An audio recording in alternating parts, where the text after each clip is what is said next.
correct. I don't care what libertarians say. We don't want to live this way. That's correct. I don't care what libertarians say.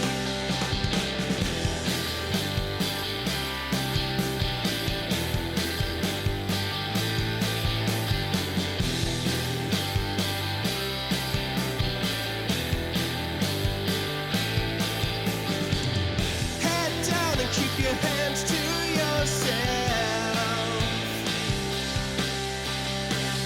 Each day is a descent into hell. And we can't speak from the heart, can't speak from the heart, can't speak from the heart. You never knew you could be so alone. Did you?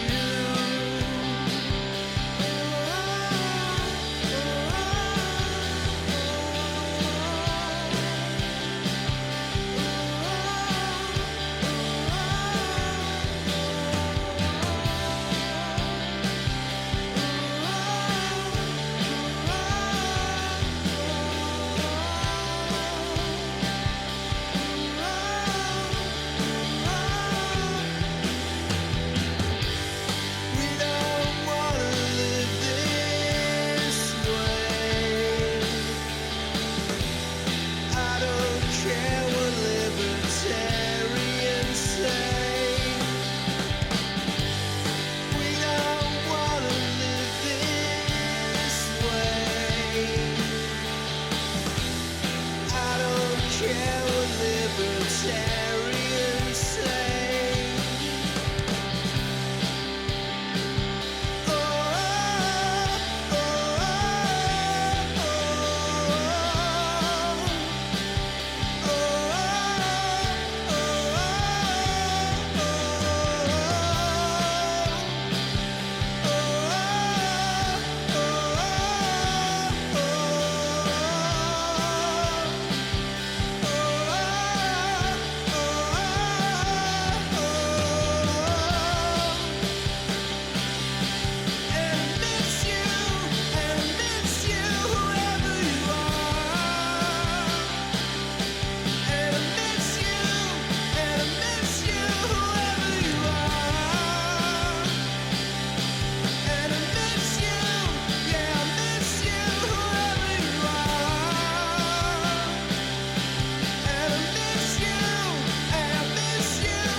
I want an answer.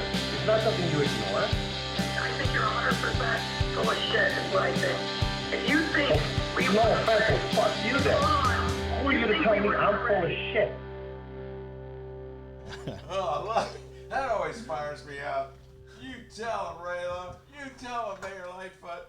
That may have been my favorite drop in the middle of a song ever. That ending there. That was classic. It's just... Oh. Hey, guys, we'll just keep this going in the background. How about that, huh? We're rolling with it. All right, your Ben Joravsky show for Friday, June 26th is just moments away. But before we do this, let's thank the following unions for sponsoring this program. There we go. You can hear me a little better now. Unions like the International Association of Machinists and Aerospace Workers, Local 126 in District 8. The International Brotherhood of Electrical Workers, Local 9 are sponsors. Hey, Jeff Johnson. And the International Union of Operating Engineers, Local 150. What's up, Ed Maher? Download Ed Maher's interview. He was on the show yesterday. Chicago Sun-Times, Chicago Reader websites. Wherever else you download your favorite podcast. All right, we're going to get the show going in a second.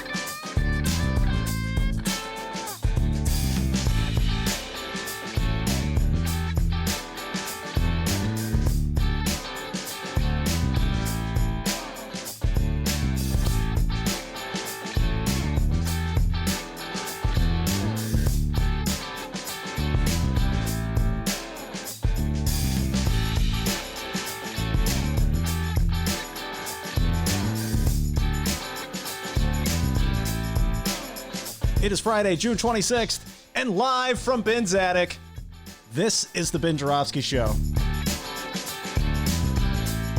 Today on the program, it's another Romana Rundown with Sun-Times editor Romana Hussein, and now your host, Ben Joravsky. Hello, everybody. Ben Joravsky here.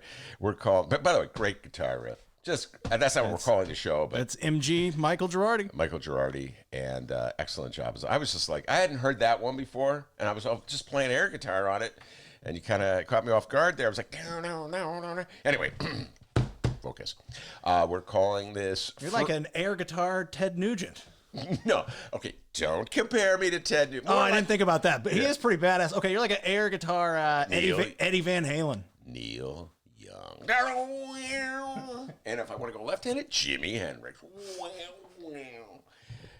Anyway, where was I? Dimebag Darrell.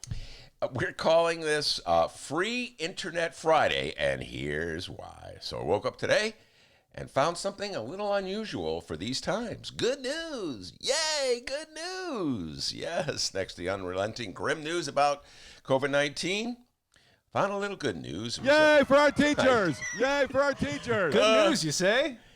We will get to that, Mr. Rauner. We will get there. That was foreshadowing. And we didn't do any pre-show planning on that one, D. No, I don't know what you're talking about. A lot of other kind of pre-show planning, but not on that one. Anyway, where was I? Okay. Yes, it was on the front page of my Tribune, and it was also in the Sun-Times. And Dennis, this gives us an opportunity to play one of our favorite games that we haven't played in a while. Oh, basketball. Yep. Sweet. Horse? Pig? I love basketball, and I love horse, and I love pig, because there's a chances of me winning because there's fewer letters. Of course, I could also get out earlier. Anyway, no, that's not the game we're going to be playing. The game will be Headline Battle. Waddle. And that is the Sun. We compare and contrast the Sun-Times headlines and the Tribune's headline. All right, here we go. So we'll start with the Tribune headline. All right, let's hear that headline. Free internet plan for 100,000 children and families, although they wrote 100K. Okay, 100K children, but K, thousand. Read it one more time. Okay. Hold on, water. There we go. Get that water. Is that delicious? Whatever gets you going. Free internet planned for 100,000 children and families. Battle of the headlines. And the subhead is Lightfoot unveils $50 million plan after virus bears unacceptable disparities in city. So, free internet plan for 100K children and families. Lightfoot unveils $50 million plan after virus bears unacceptable. And that was Tribune? That's the Tribune. Right to the point. They're always right to the point. It's not too flashy, not, punny, but right to the point. There's the And brown line. Brown line roaring by. Hey, Mayor Ron, what's going on? And here's the headline in the Sun-Times. Net gain. Battle of the headlines. CPS students to get free access to high-speed web service thanks in part to state's richest man. So which one do you like better? Free internet plan for 100K kids, children and families, or net gain? I kind of need someone holding my hand, so I like the Tribune. I like that headline. Right to it. I know what I'm getting. Net gain. It's like, whoa, what could this be? All right. Well, I'm not going to really rally to the defense of the Sun-Times in this one because the subhead is the one that irritates me. CPS students to get free access to high-speed web service thanks in part to state's richest man. All right. Let me break it down, ladies and gentlemen. Here is the situation. We are in a pandemic.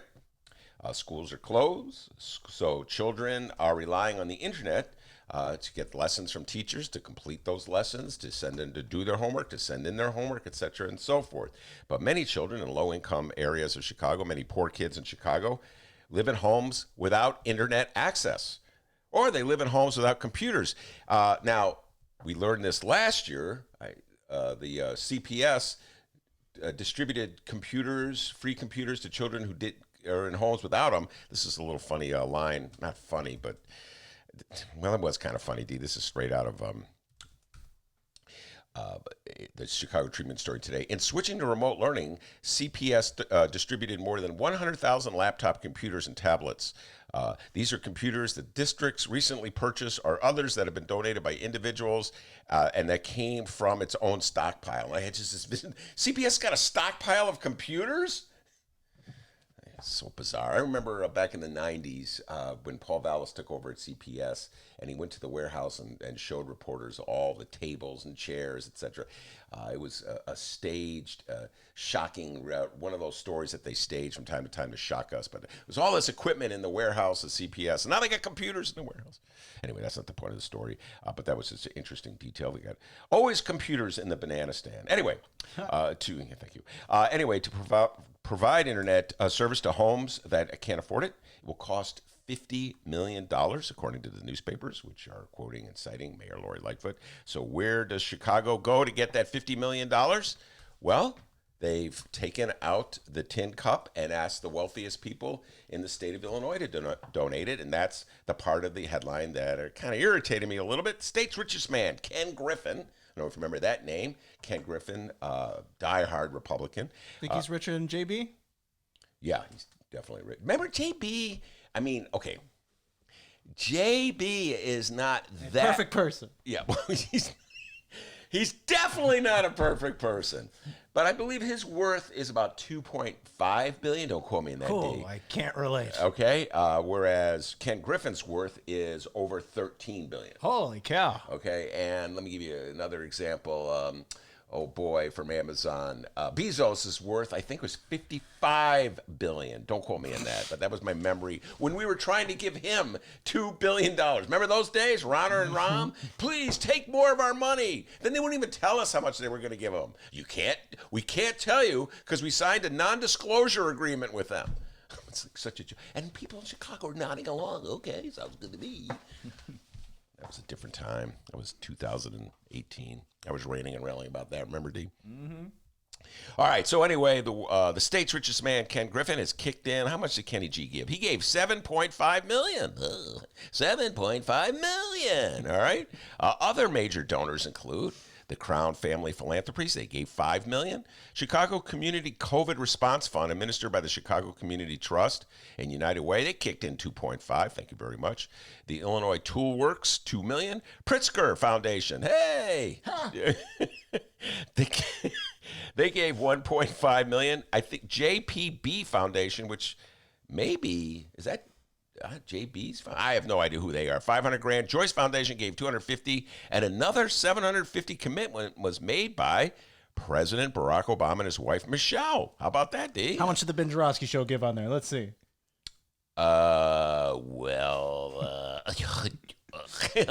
Nothing. But that gets to my point. We have given something. We'll get to that in a little while.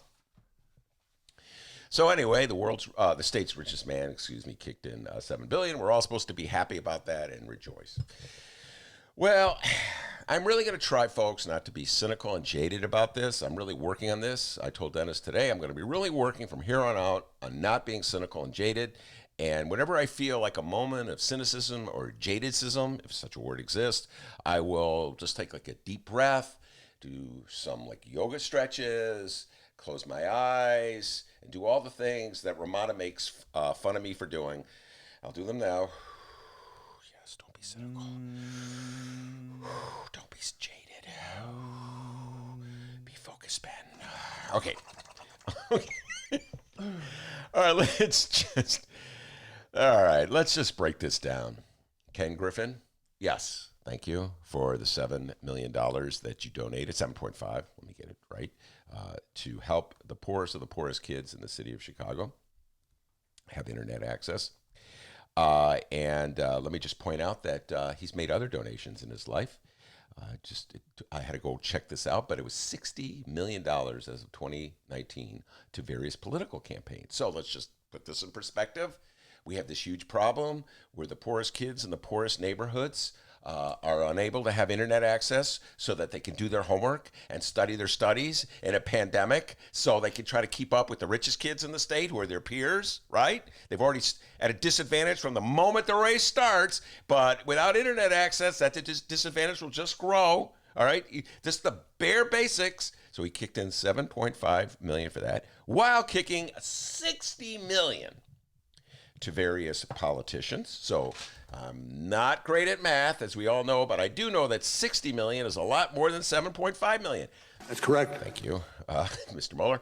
36.1 million, the single largest donation that he has made to a campaign, went to Bruce Rauner. That would be the same Bruce Rauner that Dennis played an excerpt from a little while ago, the same former governor of the state of Illinois, the same Republican governor of the state of Illinois.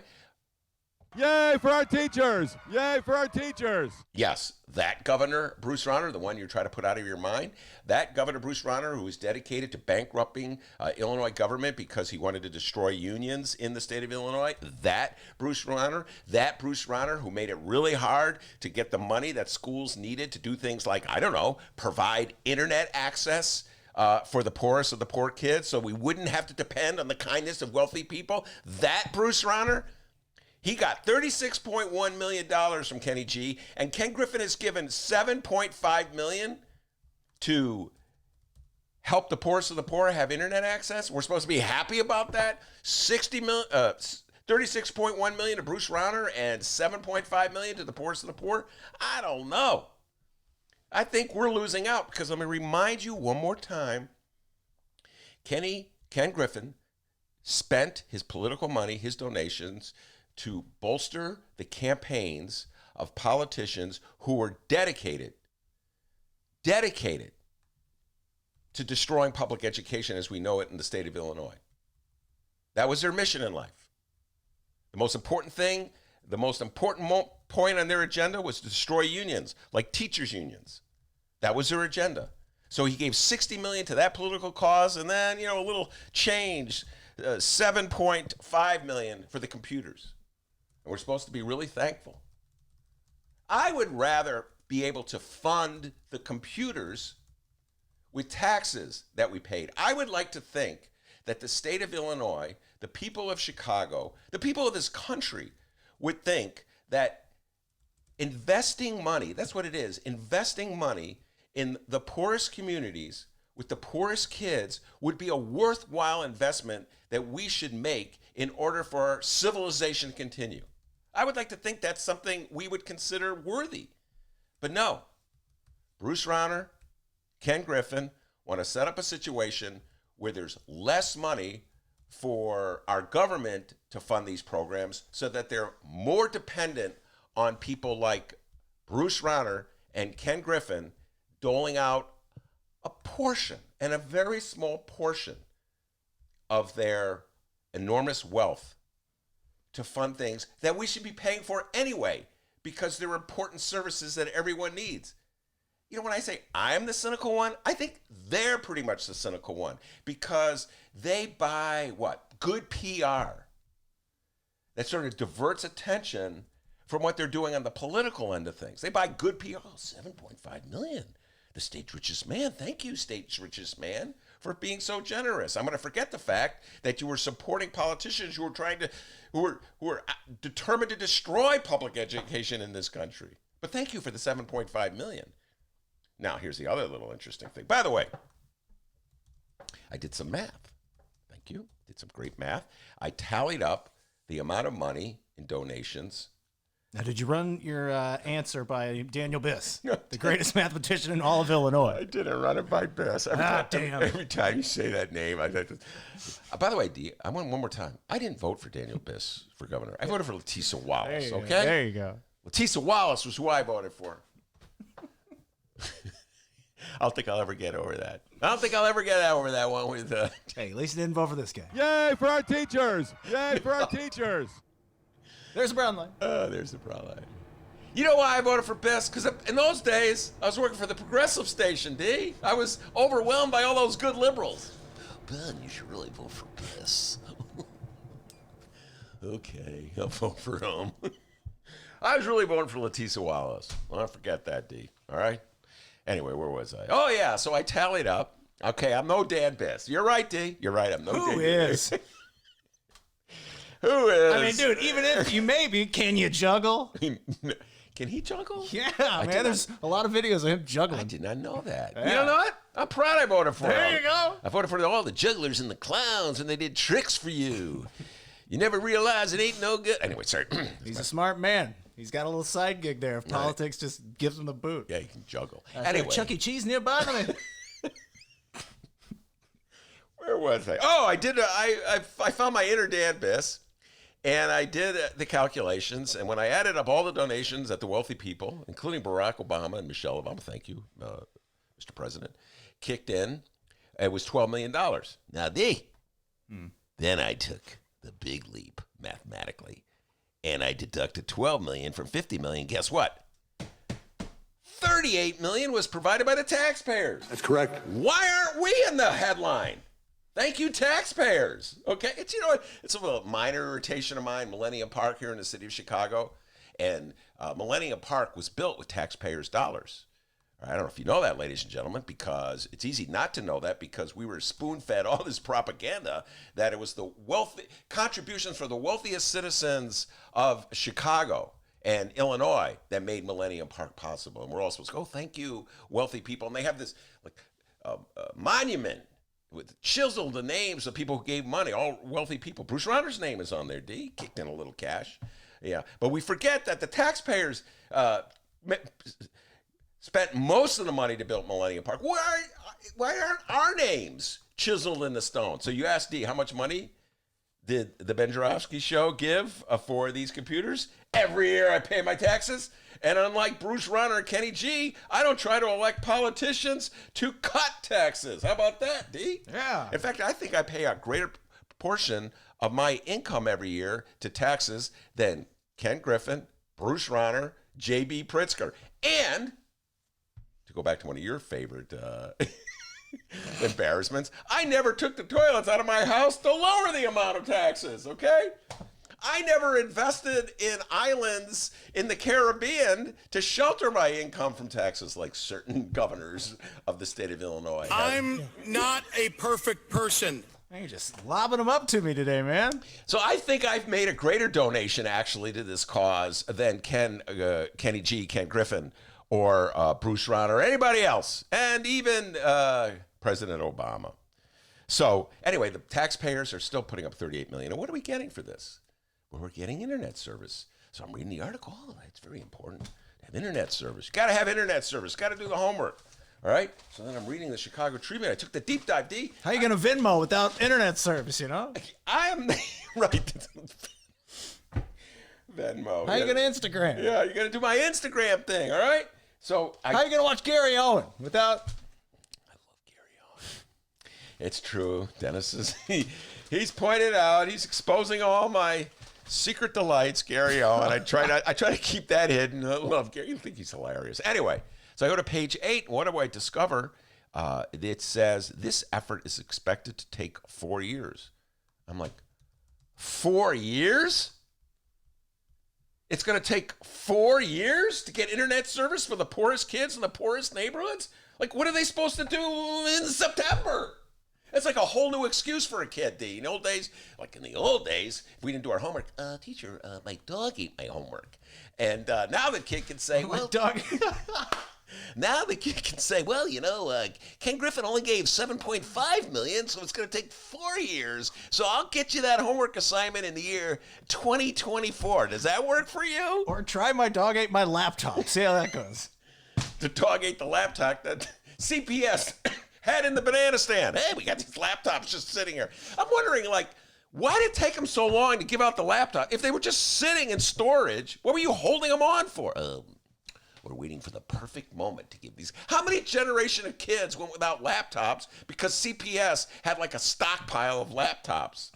Well, I want to hold on to those laptops for the perfect moment when there's a pandemic. They were foreseeing in the year 2017, there's going to be a pandemic. Kids are going to really need laptops. As opposed to what? Now?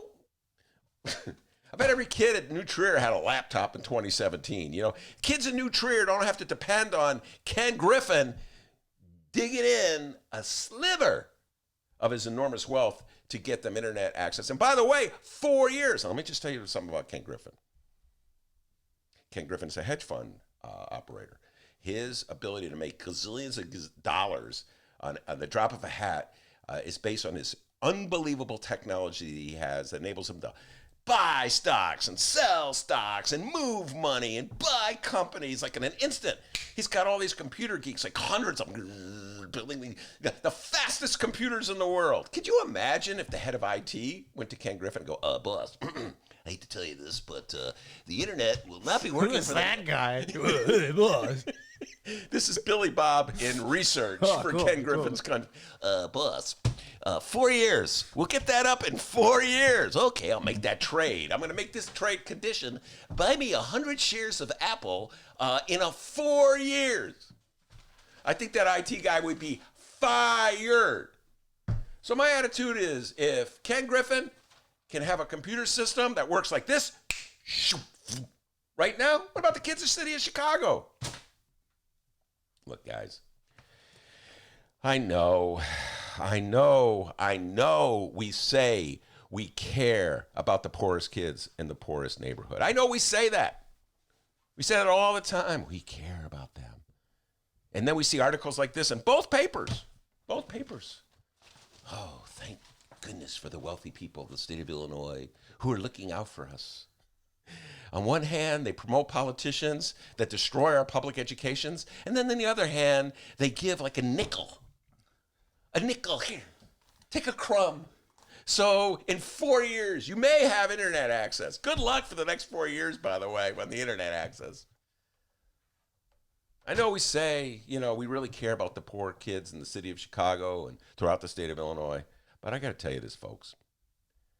For all our talk, we have a funny way of showing it. Most of this stuff is just PR. We got a great show today, everybody. Romana Saint will be in here. Well, she won't be technically in here. We'll be doing by phone. I was going to say, oh my God. 6 feet. Wear your mask. Anyway, a lot to talk about with Romana. See what she has to say about this computer program. This has fired me up, D. Whenever I see something like this, wealthy people give money, and then they just get the accolades, and it's like, I don't know. Sometimes, we are such suckers. Anyway, enough on the suckers and saps in the state of Illinois and the city of Chicago. And wait, hold on. Go to this sucker. Hold on, D. I got to work on my cynicism and jadedism. Don't be cynical. Don't be cynical. Don't be jaded. Don't be jaded. Yes, I feel good. The young man from Alton with the news. Hey, guys. Name's Dennis. Hold on. Let me do it. The young man from Alton, they call him Dr. Doobie with the news. Yeah, man. Hey, happy Phase 4 Friday. Woo! Yeah. You excited out there? Probably not. Probably not. Phase 4 Friday. Before we find out what's happening in Chicago and or Illinois for the fourth and final time this week, 2 things.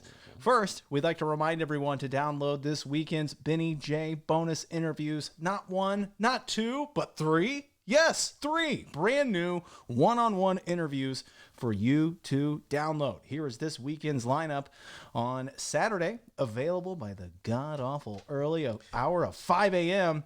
You can cock-a-doodle download at both Chicago Sun-Times and Chicago Reader websites, and wherever else you download your favorite podcast, our latest city council synopsis with our good friend and Ben Joravsky show beat reporter, Mr. Bike, David Glowatz. You had a great conversation with him. Ladies and gentlemen, I'm telling you, this is so worth listening to. you go, oh, Ben, come on. I don't believe it. You're biased. Okay, I am biased. But Dave Glowatz, he finds these incredible quotes, and he just, I got to give him a lot of credit, D. He goes through all these hours of meetings and finds just the right quotes, and we just take them apart. And there's some quotes from the private phone conversation. The one we've been playing for a while. My favorite exchange in the annals of Chicago politics, Mayor Lori Lightfoot and Alderman Raymond Lopez. You know that one, D? Oh, yeah. Yeah, well, he found someone that are far more actually serious and real, and very just incredible stuff that he dug up. So, we did the deep dive yesterday, and I urge everybody to check it out when it drops tomorrow. Absolutely. And in fact, here, I got it loading up here, a clip of Sue Garza. We're going to do a tease, Ben. Ooh, whoa. I know. We're getting crazy. Oh, my God. We're getting crazy. Watch it now. Eat your heart out, Dan. Juggle. Who needs to juggle? Listen to us tease. All right, so I'm loading it up right now. It's a clip of Sue Garza. Alderwoman Sue Garza. This is very, very impactful here. Listen to this. Plenty more where this came from if you download this interview. All right, here we go. Sue Sedlowski Garza, go. Alderman Garza. Yeah, I just want to tell you guys, my ward is a shit show. Cop cars burning, banks burning. We had to put the bridges up. And the mayor's right. The police can't keep up. And I know Michelle and Greg can attest. 4th District is huge, and our police can't do it. They're shooting at the police. I have videos right across the street from my office of people shooting. Sorry. I've never seen the likes of this. And I want to tell you, this kicked off in my ward this morning at about 11 o'clock. It wasn't a protest. It wasn't anything like that. It was about 40 people that showed up in the dispensary lot. And a dispensary, most of you guys know, it's like Fort Knox getting in there. There was people trapped inside. They were trying to break down the front door, and they were calling the police. Police couldn't get there fast enough. The employees had to escape out the back door, and they got in. They got through 4 doors, bulletproof glass. They cleaned the place out, and then they just went from 85th and Commercial all the way down to almost 91st Street. And now they're by my office on 106. They're in Hegwish. We had to close the roads coming from Indiana into Illinois. I've never seen anything like it. I'm scared. This is broad daylight. I don't know what night is going to bring. My question is, what are we going to do for tomorrow? Sorry. Listen, Sue, I can't tell you how many times I've cried today. Broken down. I'm sorry. Terrifying. Some of these businesses are brand new. Sorry. My whole thing is, I just want to make sure nobody gets hurt. And there's business owners now. I know I talked to a lot of you guys. There's business owners that are sitting there with fucking shotguns in there because they're scared somebody's going to come. I put out an email. I called police staff's been working all day, telling businesses close down, go home. Please don't stay open.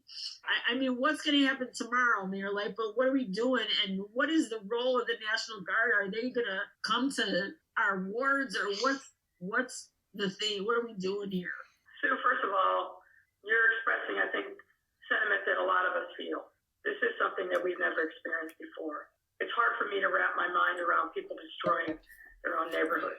They're shooting. They're shooting like it's the fucking wild, South. It's crazy. I have over 10 videos of people shooting at other people. Like, it's insane. Like, broad daylight, they're just shooting. Again, we are trying to bring in as many reinforcements as we possibly can. We've canceled days off.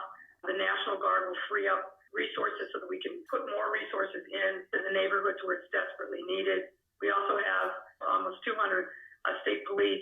We are looking at bringing in resources from surrounding suburbs, but the truth is they're having exactly the same problems that we are. This is a region-wide problem, and truthfully, it's a nationwide problem.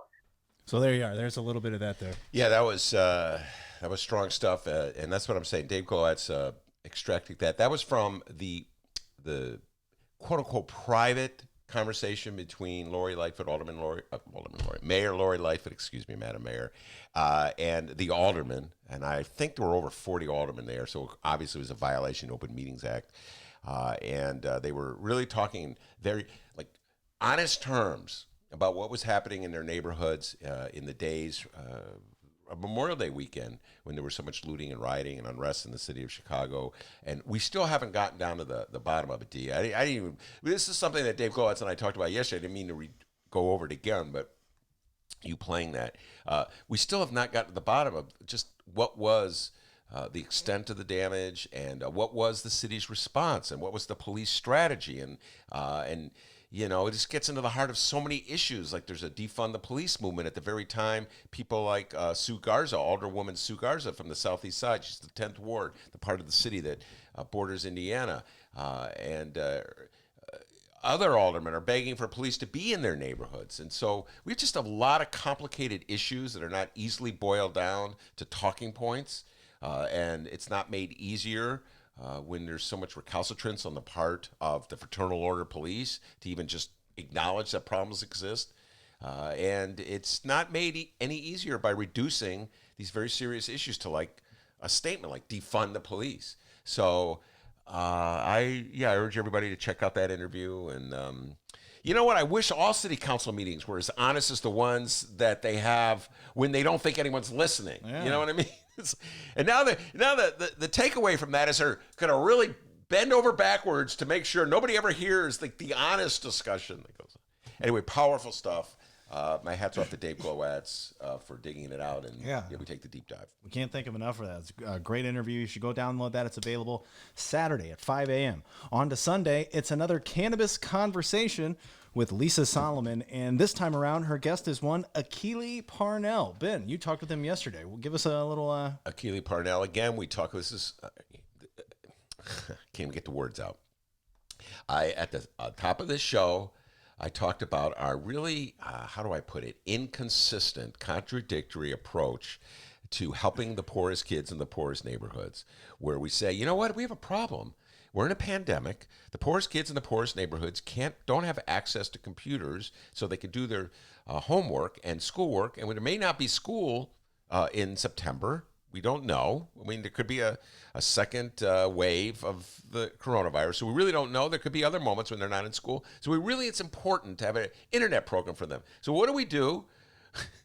We institute a program that won't be ready for 4 years. So that shows you how we do a lot of talking and not a lot of acting. And Keely talks about the issue of using the legalized cannabis program to create jobs in poorest neighborhoods, to create jobs for black people who have borne the brunt of the war and crime. And we get a big fat F on that front. We got legalized reefer, but it's not helping the people who have been hit the hardest by the war and crime. So that's essentially the conversation we have, which will drop on Sunday. At 5 a.m., the Cannabis Conversation with our good friend Lisa Solomon. By the way, check out the Chicago Reader. Go download it. Go look at the website. And you can download the coloring book, the Chicago Reader coloring book. They do a lot of stuff with reefer these days, by the way. Looking to make a little reefer snack? Go to the Chicago Reader and maybe get a recipe or something. We love the Chicago Reader. All right, so that's on Sunday. On to Monday. He may be the brightest national political mind in all of Chicago. Sorry, Ben, but it's true. It's tried. You don't have to apologize to me, man. He's a professor and an author. He's Davy Boy Ferris. Yeah, no, David Ferris. He really knows what's going on politically speaking. And we have not done that interview yet. We're doing it at 3:30 today, after today's show, and then we'll drop it Monday. But I've talked to him over the week, and he's fired up to talk about what happened in Kentucky, what happened in New York, with the struggle in the Democratic Party. Which way are we going to go? We're going to go left. We're going to stay center. He takes a deep dive on the polls, and boy, does he have a field day with Donald Trump and the insanity, the lunatic who is running our country at this moment.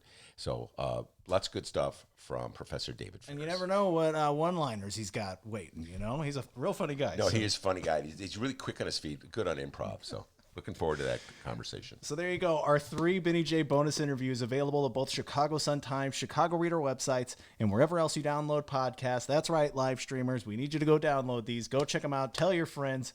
Go share it. Give us a review. Hey, you remember that rule, though, on those reviews, all right? Yep. What's that rule? 5 stars 5 only. Stars only. 4 stars? Get out of here. All right? 5 stars only. All right. Now, as I mentioned, according to Governor J.B. Pritzker, we are now in phase 4 of his 5-phase plan to restore the state of Illinois. Let's begin with phase 1. J.B., can't do that. And right now on both Ben Joravsky Show Facebook and Twitter pages, at Benny J Show, BENNY, the letter J Show, a simple question. Phase 4, going out or sitting it out? Yes. If you're listening live, either way in on the Facebook or Twitter page, at Benny J Show, BENNY, the letter J Show, or you can take the dive and comment on the live stream as well. Ben Joravsky, what about you? Going out or staying out? Me, I'm going to do what I always do, which is, I guess, going out, but ride my bike at a safe distance from everyone and go into that liquor store down the street from me like 20 times. Yeah, I bought this giant bottle. I don't know if you saw it in the kitchen. Did you see that Yeah, whiskey? Evan Williams. It was huge. It was on sale. I bought it. I'm slowly making my way through it. really enjoy it. You know, I'm not a big drinker, but Yeah. I ginger. mean, I'm going to the liquor store for like snacks and stuff, you know? Yeah, when I see him, he's got this little bottle he keeps in his shirt. No, I'm very cautious. Yes, I'm a very cautious person. I see what's going on in Florida and Texas, throughout our Arizona, where they opened up the states too early. I'm worrying about what might be happening in Wisconsin. Remember when they threw open the bars in Wisconsin? The Republicans got the Supreme Court to rule against the governor there, and they threw open the bars. People rushing in from Illinois. Remember that? Remember that story? Oh, yeah. The parking lot's filled with cars. Who was the reporter that went out and... Shia Kapos. Shia. She wasn't afraid. Yeah. All right? She got right there. I said to Dennis that weekend, hey, Dennis, why don't you go up to Kenosha and see what's going on in the bars? He goes, a negatory. He goes, I'm riding my bike there. Actually, he did ride his bike to Wisconsin. I rode my bike to Kenosha County. Oh, my God. He sent me a picture of it. I just couldn't believe it. Anyway, but she's not scared, okay? She's not scared. Hey, D. I mean, did she get a drink there? Maybe. Who knows? But, you know. Hey, D, if you're scared, go to church, all right? I quote my dad. Okay? If you're scared, go to church. And now, Bud, hey, listen, D, if you're scared, go to church. So she went up there and she counted all the Illinois license plates in the parking lots of these border towns, and she went into the bar, and some like Billy Bob at the bar from Illinois. Yeah, from Illinois. Woo! No mask, just smoking a cigarette, spitting on the person. So, you know, we've lost our minds as a country and as a people. We've said that in the show many times. So I'm a little nervous. I'm hesitant. You know, people in Illinois, I don't know, we're getting... I noticed a little smugness emerging, D. You know what I'm saying? I just aren't we great? Well, you know what? I give Governor Pritzker a lot of credit, folks. We tease him a lot on this show. Boy, do we ever. But I give him a lot of credit for the leadership he's exhibited, in my humble opinion. He's not a perfect person. But overall, he's, in my opinion, he's been a good leader on this particular front. And... at least a lot better than, let's say, Ron DeSantis. Okay, the bar is low. Ron DeSantis of Florida. Hey, let's open up the beaches. But I wouldn't get too smug and too cocky. So much is not known about this disease. And there's just so many people, like they say, whoa, are we going to quarantine the state of Illinois? Are we going to quarantine? We were talking about this yesterday, D, right? Like, so are we going to allow people from Arizona to come in? Are we going to allow people from Texas to come in? Guys, it's not that easy. You know what I'm saying? Just to shut down a state. We have open borders at the state of Illinois. I was thinking about this. All the people from Illinois flocking to Wisconsin when they open the bars. Are we going to stop that?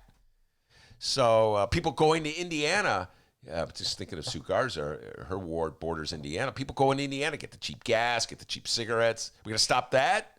Indiana's a pretty wide open state.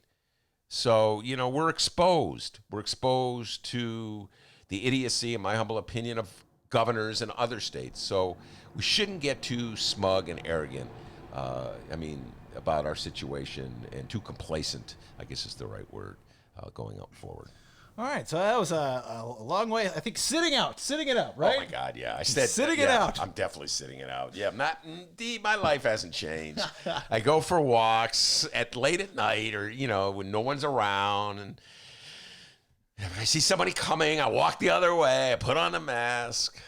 I'm a chicken, I admit it. Yeah, that's all right. Playing it safe. Going out or sitting it out? That's the question we're asking all of you on the Facebook and Twitter page. Weigh in on the live stream as well. Let us know why. We have a few of you who've weighed in. We're going to read those in moments, but let's move on to the news. Now, I feel like we've done this a few times, but let's just run through real quick what being in Phase 4 actually means, all right? This is from WGN. Thanks. Phase 4 will allow for the reopening of businesses such as health and fitness, movies and theater. Oh, Ben's sort of excited about it. He's cautiously thinking about it. Okay. No. Sitting it out. Museums and zoos, as well as indoor dining at restaurants. It will also allow for expanded gathering sizes, increasing the limit from 10 to 50 people or fewer. This expanded gathering limit extends to key activities like meetings, events, and funerals. Museums can reopen with no more than 25% occupancy. Zoos can reopen with no more than 25% occupancy. If you see a big long line at the zoo, there's why. Oh man, I want to see the snakes. I want to see the snakes too, man. Maybe I'll be in line as well. Cinema and theater, indoor seated theaters, cinemas and performing arts centers to allow admission of the lesser of up to 50 guests or 50% of overall theater or performance space capacity. Outdoor seated spectator events can resume with no more than 20% of seating capacity. And day camps, water-based activities permitted in accordance with IDPH guidelines, no more than 50% of facility capacity with group size of no more than 15 participants in a group, unless participants changing weekly. This is the last phase until Illinois can completely reopen. Phase 5 isn't expected to happen until there's a vaccine or an effective treatment. Governor Pritzker announced a new tool to track county-by-county progress in the fight against the novel coronavirus Thursday.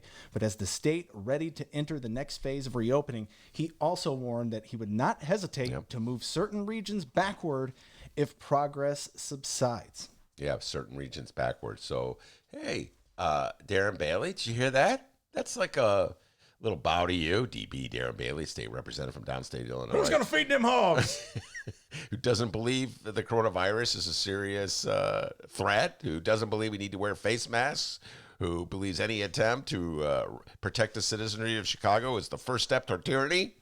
That DB, Darren Bailey, the leader of the Republican Party in the state of Illinois at the moment, and who also does not believe it's a negative thing to have people with swastikas at his rallies. That Darren Bailey, yes. So DB, how about that from JB? Hey, DB, JB.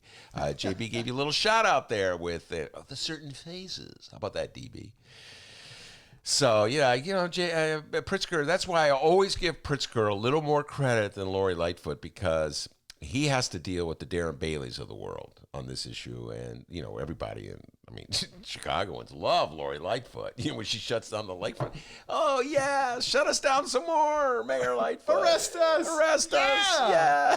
We love you. Throw away the key. Yeah, we will lock you up. So, anyway, good job, JB. Way to go, JB. And yeah, I like JB. You like JB? Yeah, he's just he's good. He's a regular guy. Yeah, he's except all for the 2.5 billion part. Other than that, real regular guy. Wait, you said JB, not DB, right? Yeah, JB. Oh, okay, cool. We will shut you down. We will cite you, and if we need to, we will arrest you, and we will take you to jail. Oh God! When our North Side listeners hear that, they start weeping. D. They love it. They more. All right, live stream chat, you're awesome. You're weighing in with your, if you're going out or sitting it out. We're going to get to that in moments here. Okay. Now we go to the Illinois Political Bulldogs over at Illinois Politico and one Shia Kapos. Politico did a great job in this piece on police reform, all right? We're entering phase 4 on the state's reopening, but the world will never be the same, say Illinois lawmakers who hope silver linings emerge from this era of COVID and social upheaval. We've expanded broadband internet, telehealth, and mail-in voting are already transforming the country. And as companies realize they can operate successfully and save a ton of money with employees working at home, like us, Ben, porta potty. Know all about that. With employees working at home, there will certainly be permanent changes to the real estate market too. But according to Governor J.B. Pritzker, the most profound change could be in police reform. He said, quote, "The protest movement that came out of the George Floyd murder will have a permanent effect on policing and a permanent effect on how we look at investment in communities that have been left out and left behind." This is what he told Playbook, and he said there's a real impetus to bring about change. How about Representative Bobby Rush? He's been fighting racism since the 1960s. He expects we'll look back on today as the, quote, unfortunate past. He sees a police force transformed, more diverse, and embedded in communities that will be safer and healthier. This is what he told Playbook after the House passed a sweeping police reform bill. Although the House managed to move legislation, it did do so with few Republican votes. And in the Senate, everything went to hell. Yeah, I mean, okay. I'm sorry. Yes, the Senate all went to hell in the Senate. Continue reading, D. All right. Help myself, resist myself there. We got one more politician here, and we'll ask your thoughts. How about Jan Schakowsky? Oh, she gave us a quote here, and very wordy.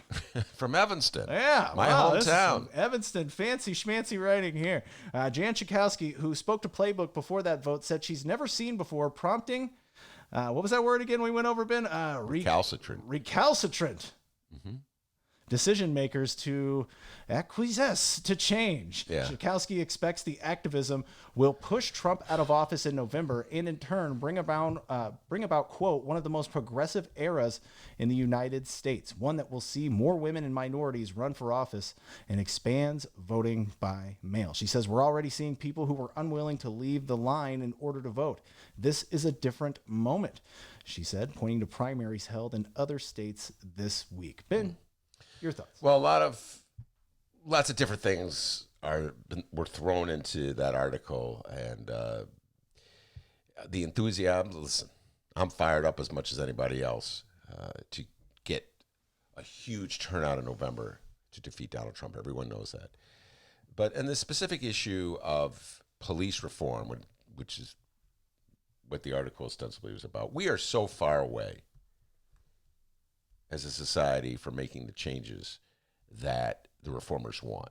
And there's tremendous resistance, particularly on the part of police unions, to this change. And so what legislation that was passed in the House got stymied in the Senate, which Senate is controlled by Republicans. And at the moment, the Republican Party is basically following the lead of the police unions on the issue of something like, let's say, chokeholds. Should they be banned? That's just one example. Or immunity. Should police be given blanket immunity in matters of when they're challenged, when they're sued for their behavior performance? So these are some of the issues that that the Senate and the House, the Republicans and the Democrats, cannot find a compromise for. So to predict at this moment that we're going to have reform is a little overly optimistic. In regards to the city of Chicago, you know what I would like to see?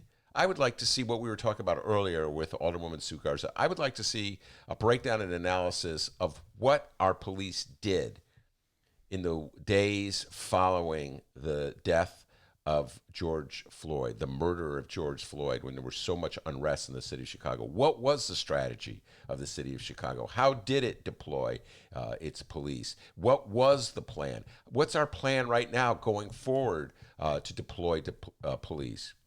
You know, we talked about this with Dave Glowacz in yesterday's show at great length about sort of the wise guy bill that was submitted by Anthony Napolitano, an alderman from the 41st Ward, who is himself a former police officer, that says to the defund the police people, oh, you don't want police in your neighborhoods? Well, then if you want to defund the police, you will lose your police and we'll get them. And so we're not really having an honest discussion about these issues in the city of Chicago. We have a lot of people in separate camps yelling at each other. So we're not at that moment, D, where we're really working together or in harmony, which I don't know if we'll ever get to that point. I've been living in the city a long time. I've been seeing these same issues come and go for years and years. Yeah. And so the harmony part of working together and dealing with just some facts and just trying to be as dispassionate as we can about these very difficult, complex issues, I've never seen happen. So it's just something as basic as, you mentioned Bobby Rush, something as basic as, were the police officers who camped out in Bobby Rush's office, were they sent to that office by a command from the police department? Were they following orders when they went into Bobby Rush's office? That's just a first basic question that has never been answered. How many weeks later is it, D? I don't know if we'll ever get it. Someone's going to have to file a FOIA request to get the city to provide that basic information. The Fraternal Order of Police said, oh, they were just following orders. They were told to go there. Mayor Lori Lightfoot and Bobby Rush said, no, nobody asked them to come there. Well, that's a little different. Nobody asked them to come there, so okay, I'm guessing that means that Bobby Rush himself or his chief of staff did not say, hey, please come to our office. But I don't know, did the commander downtown say go to Bobby Rush's office? Do you know what I'm saying, D? It's just like it's a little thing, but it's a big thing. It's like information that will enable us to see how our city operates and how decisions are made when it comes to policing and whether we're right to castigate the police officers completely and fully. Yeah, whatever order it was, I can guarantee you it didn't allow you to break into the popcorn and the coffee. You know what I'm saying? And maybe more officers than were needed got wind of the fact that there were sofas in the office and they came in to take a break. Maybe that part is true too. That would be part of what we would discover if there was anything resembling transparency in this town. But there's not. It's just like that. I'm going to get started, D. The computer thing. Do it. The computer thing. That's like, hey, be happy, Chicago. There's going to be free internet service for 100,000 kids. Whoa, whoa. And then you read down there, in 4 years. Come on, people. So, I don't know. Are we on... Are we at a moment in time where we're going to have police reform? I really don't know, T. Yeah, here's Chicago right here. What, Harmony? I got your Harmony right here. You put some Harmony? Put on Raylo. Here's your Harmony. Douchebag. Chicago Harmony, yeah. Also, by the way, got some popcorn going. Got me in the mood to talk. Bobby Rush talk, you know. It'll be done in a minute. In the break, we'll eat some, all right? All right, moving on. One more story we want to cover here. It comes from the Chicago Sun-Times and one Stefano Esposito.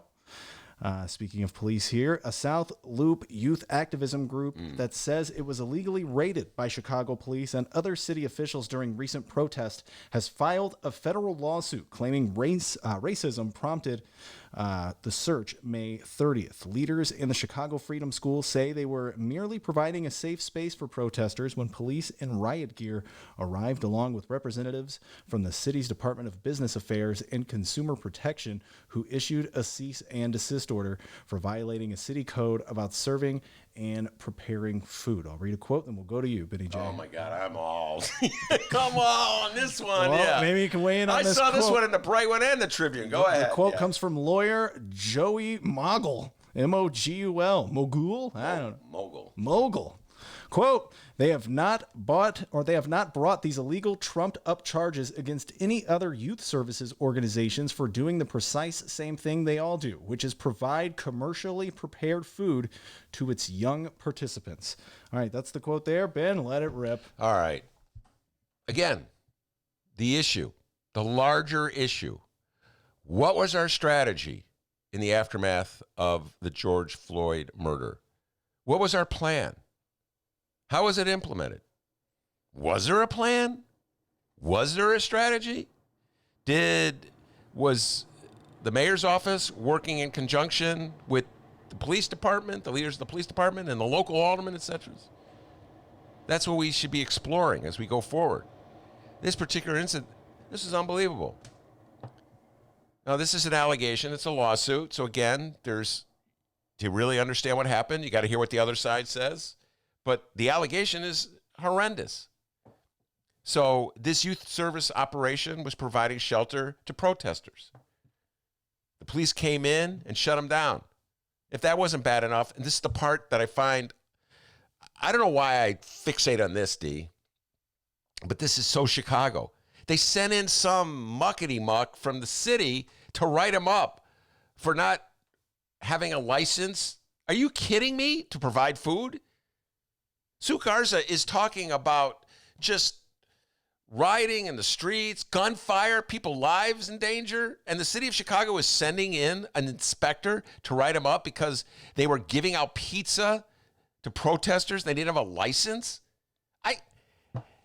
On the day of a birthday, every business in Chicago, every office building in Chicago is in violation of that. When in the old days we were at the Bright One, they were always having pizza parties, like someone had a birthday or something. Are they going to send in building inspectors? I mean, it shows a level of coordination there that is truly, it's baffling on one hand and frightening on the other. That the police are working in conjunction. What was it? Was it the building department? I can't remember which one. An inspector comes in and writes them up. You do not have a permit to give out that pizza. I mean, why do you care, City of Chicago, if they're providing shelter to protesters? A place where a protester, I don't know, it's the reverse of the police going to Bobby Rush. The police said they needed a place to rest, use the bathroom, okay? So the protester needs a place to rest. They were welcomed in by the operators. What do you care, City of Chicago? Why are you harassing them? Do you have proof that there was like some criminal activity going in there? Well, like there were criminals hiding out in it? I don't know. I'm making stuff up like as to why the police could possibly care. I could tell you this. There's no reason why the building inspector should care. We're going to start cracking down on pizza parties and office buildings in the city of Chicago? You don't have a license, sir. You cannot have a pizza. Nope. Can you give out popcorn? Speaking of popcorn. D, when I saw this was one of those things where I'm like yelling, typical me in the morning. Are you kidding me? They sent in an inspector? I've done stories about this in the past, folks. The city of Chicago, it's always selective when they send in the inspector. If they want to shut a business down, they have ways of shutting a business down. And I always like, I've had business people come to me, this back in the 90s, did stories about this. They were getting harassed by inspectors. And I was like, who did they irritate? What powerful person in the chain of command did they offend? And so now they're using that powerful person is using his or her clout to shut them down. So when I read this, D, I was like, oh my God, some things never change in the city of Chicago. Mayors come, mayors go. Daley, Rahm, Lightfoot. And this nonsense is still going on. So I love to see a little transparency, D. Love to see the city council hold some hearings. Why were inspectors sent to crack down on this youth service center for serving pizza? All right, let's go to the live stream chat here. Jay Marie weighed in here. She said, I feel like this story should have been way bigger. What do you think about that? Which story? The story we just talked about. Absolutely. I'm with you, Jay Marie. And maybe it will get bigger. It's a lawsuit, so there may be information that comes out through depositions, et cetera, and so forth. We'll have to follow this one. All right, now let's go to our comments here. Going out or sitting it out? We're in phase 4 of J.B. Pritzker's 5-phase strategy to reopen Illinois. I got a feeling a lot of people are going to be sitting it out here, but let's go to everybody who's weighed in. I got the Facebook page open. I have the Twitter page open, and a lot of you have weighed in on the live stream chat. So let's get going here. All right, our first comment on the Facebook page came from the one and only Pat Rod. All right, Pat Rod. Devotee of the guy who made his own Ben Joravsky Show shirt. It's a cool shirt. Man, we need more shirts. We need more shirts. We need more shirts, as in we need 2 shirts. He's the only one with a shirt. We got to go from 0 to 2. Pat says, as an antibody-carrying survivor, I'm going out. Good. Oh, so he had it. Yeah, he had it. I'm glad to see you're doing well. Yeah, and glad to see you're still listening. Elda says, sitting it out. No, thank you. I know where I've been, but only the good Lord, baby Jesus, knows where you've been. Yeah, not judging, just don't know. Yeah, valid point. Can't argue with that one. Elda, that was a great comment. On to the Twitter page. Oh, well, this has nothing to do, but here with just a question. Can someone explain why Ben is so embarrassed to have voted for Dan Biss? I must have missed something. That's from Blam DeBoyan. I don't know. Why is that, Ben? Well, okay, and it's an excellent question, and we probably discussed it at an earlier show a few times, and this happens many times with Dennis and myself. We have a discussion, and then we extract one point from that discussion, which we continue forever, and then we've lost connection to the original explanation. The main reason is my vote for Dan Biss was essentially a protest vote. I figured that J.B. Pritzker was going to win. The polls all showed he was going to win, and he won decisively. So I wanted to make a vote that would just articulate my concern about where the Democratic Party was going in the direction of signing on to centrist billionaires. All right, and so I had a choice. Dan Biss, who was saying all the right things a little earlier in his career, he actually wasn't doing all the right things in terms of many progressive legislative issues. He was kind of drinking that Rahm Kool-Aid in the early, like 2010, 2011. Or Bob Dibert, and who was the downstate Democrat, who's a real New Deal Democrat and a voice for progressive politics in an area that is overwhelmingly Trump or has a lot of Trump people. Dennis voted for Bob Dibert. He won me over when he said all this stuff going on with the rhetoric and everything. Yeah, it's just, quote, tavern talk. You got my vote, pal. And I should have voted for Dibert because in many ways he's a union man. He was a teacher, and I felt that he was closer to me ideologically than Dan Biss was.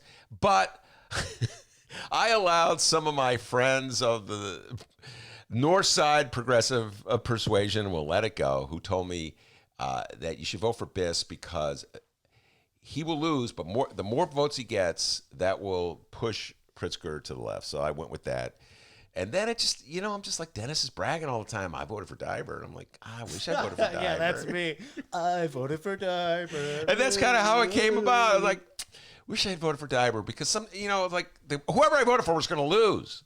So I want to be able to say I voted for the cool guy, And it's that kind of funny thing. Bob Dibert is a cool guy. He's been on the show a few times. You've heard him. The last thing he'd say, he's cool. He's like just a basic down-to-earth guy. So anyway, that's the joke, and it's been, it's just been distilled into my regret for voting for Dan Biss. Hey, Colonel Underpants weighed in. Okay. Okay, what is the Colonel? Colonel Underpants.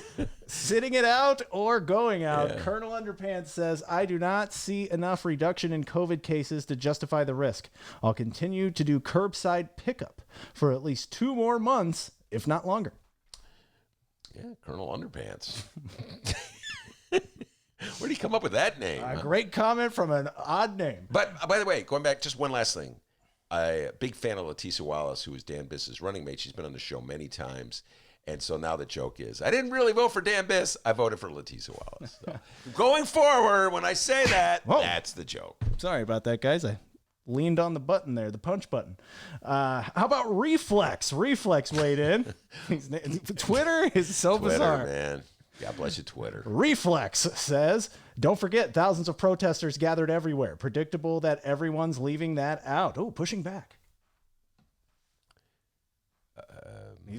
It's Twitter, dude. Yeah, okay. I'm not quite sure whatever. God bless. All right. Hey, our good friend Jerry Brown weighed in. He said, well, Texas, Florida, and California all reopened places like restaurants and bars and other venues, and infection rates, number of cases, soared. Just this morning, Texas governor called for all bars to shut down again. Think I'll be sitting this one out, Ben.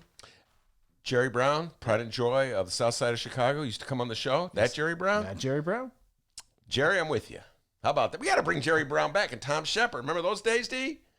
The South Side political. We haven't had the political know-it-alls in a while. I'll make a mental note. Yeah, we haven't had the two fellers either. The two fellers snacking. Got to get them on sometime. Dave Feller and Jamie Andrade. All right, our good friend Fred on the live stream chat says, going out with caution. Rose says, staying home. We're going to go to, let's see, what else we got here. Thanks for everybody for weighing in here with your comments, going out or sitting it out. I don't know. I think that's all we got here, honestly. So there you are. Keep them coming. I'll try and read these as we move along today. Going out or sitting it out. It's phase 4. Like I said, I'm going out, but just doing what I always do. Just going to one little place and riding my bike and staying the hell away from everyone. So there you are. We're going to take a little break here. Anything else you'd like to mention before we move on, Ben? Absolutely not. All right. Ramana Hussein's coming up. It's Friday. That means it's time for another Ramana Rundown. We're going to find out what's on her mind and what she suggests to watch over the weekend.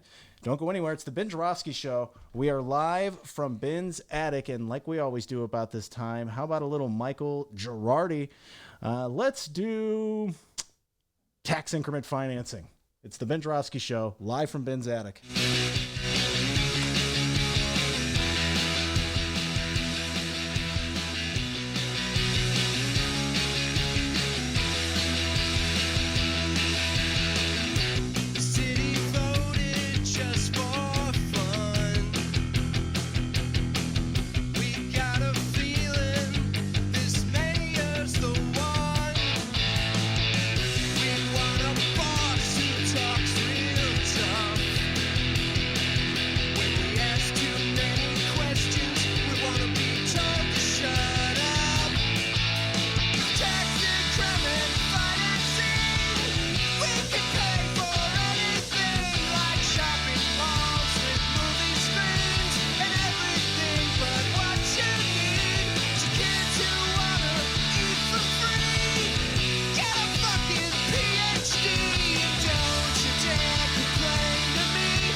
correct.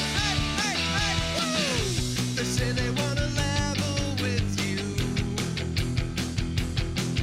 like they level public housing and they're level in schools. You gotta file just to beg for the truth, and if they reject it, then shame on you. Tax and credit financing, we can pay for anything, like shopping malls with movie screens and everything but what you need to kids who wanna eat for free. Get a fucking PhD and don't you dare complain to me if you want an opportunity. Eventually, we are the ones who fall in line. Correct. We've been the magic kids 1,000 times. I'd love to win a Grammy. We are the ones who fall in line. This little light of mine, I'm gonna let it shine. We are the ones who fall in line. We've been the magic kids 1,000 times. We are the ones who fall in line. Okay, I was gonna try to call Romana, and the song just ended. Bam, just like that. Hey, how's it going, Romana? Good. Hey, good, How are good. you? Doing good. Sorry about that, everybody. Go download Michael Girardi's songs at Bandcamp. You'll hear the whole thing, and they won't get interrupted abruptly like that. All right, welcome back to the show. It's time for the Romana Rundown with Romana Hussein. Romana Hussein, the Chicago Sun-Times editor, columnist. Don't forget the columnist part of that on their show every Friday. Although she won't be here next Friday, we're giving her a much-deserved day off, and she's going to do something, but she's not going to be on our show. But she'll be here the following Friday, et cetera, and so forth. So, Romana, welcome back. And I know you have the opening of the state on your mind, one of the things on your mind. Are you ready to open up the state and go to movies and go to restaurants and go to the beauty parlor, et cetera, and so forth? The question we asked on Facebook was going out or not going out, basically. I think, if it was up to me and I didn't have to worry about coronavirus, I would be ready to go out everywhere all the time. But I am ready to go out, and I actually just went to the dermatologist this morning, and then I went and got my eyebrows threaded right after that. And I haven't gone out to any restaurants yet, even though they were outside. I've ordered, but I haven't eaten outside yet, but I probably will next week. But even so, when I do, I don't think it's going to be something that I'm doing all the time. I don't think I'm going to be rushing out. I'm going to try to avoid going out as much as I can. But that doesn't mean I'm not going to stay in. I think I'm going to try to at least do as much as I can, but still take precautions. Because, we still got to wear the mask, so it's not going to be totally, completely normal. Going to the theater sounds great, but the question is, will we be wearing masks when we're watching a movie? I don't know if I want to do that right now, right away. Are you going to go to the theater? Let's zero in on that, because one of the things that Romana and I share is a love for going to the movies. And in the good old days before the pandemic, we would always talk, what movie are you going to see this weekend? And what theater are you going in? We have some of the same theaters that we share a love for. And so you asked me, and then I'm going to ask you. I'll answer, and then I'll answer. I want to go to the movies. My wife and I have been talking about this, and we're both right now not ready to take that plunge, even though there's going to be social distancing required. They're going to not sell. They're going to limit the number of seats that they sell, so you're spread out. But you know what?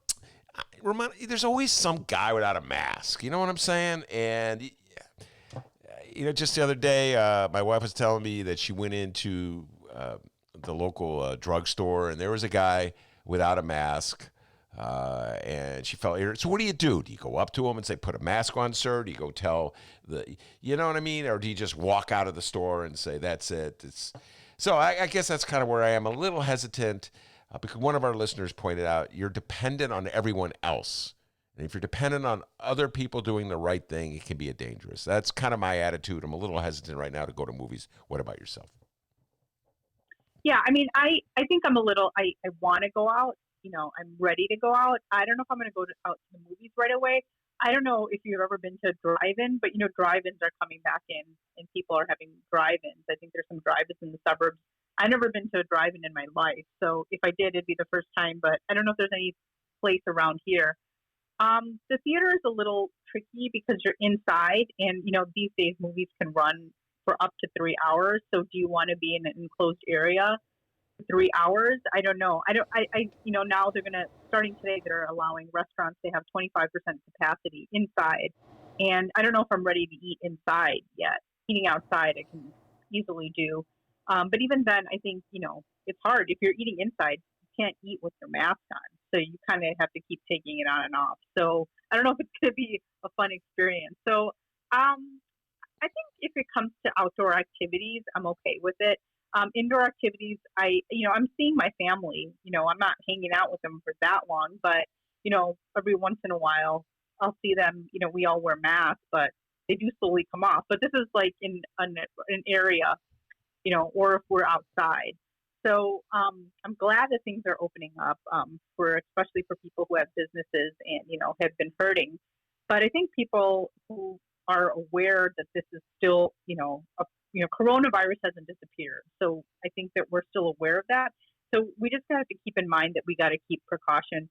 When I do see someone without a mask, I just try to move away 6 feet. I'm not going to be one of those people that are like scolding people.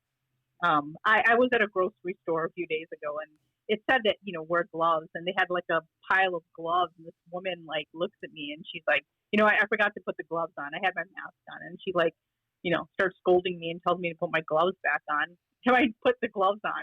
So, you know, I went back and, you know, I totally didn't see the sign, and then I was putting it on, and she was staring at me the whole time to make sure that I was putting it on.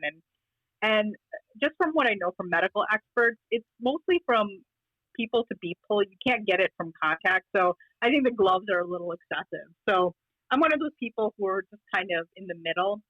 I'm cautious, but I'm not totally anal where I'm going to like start screaming at people if they don't have a mask on, or if, you know, someone coughs. I think people have gotten so like crazy over this on one hand, but then I'm not like going to be one of those people who are like, I'm not wearing a mask. None of this is happening. I think you have to be sensible without being a total crank. That's the way I see it. Well, you know, it's funny to listen to you. I had this notion of Larry David, his next season's episodes, if they ever get around to filming them. So many moments with Larry David not wearing the mask or wearing the mask and getting it. I could just see him having all these bizarre exchanges with people about masks not wearing them. And I mean, I make fun of myself on this point. Yesterday, I went to the dentist, and I'm so used to wearing a mask. I asked the hygienist, should I take the mask off? And she's like, sir.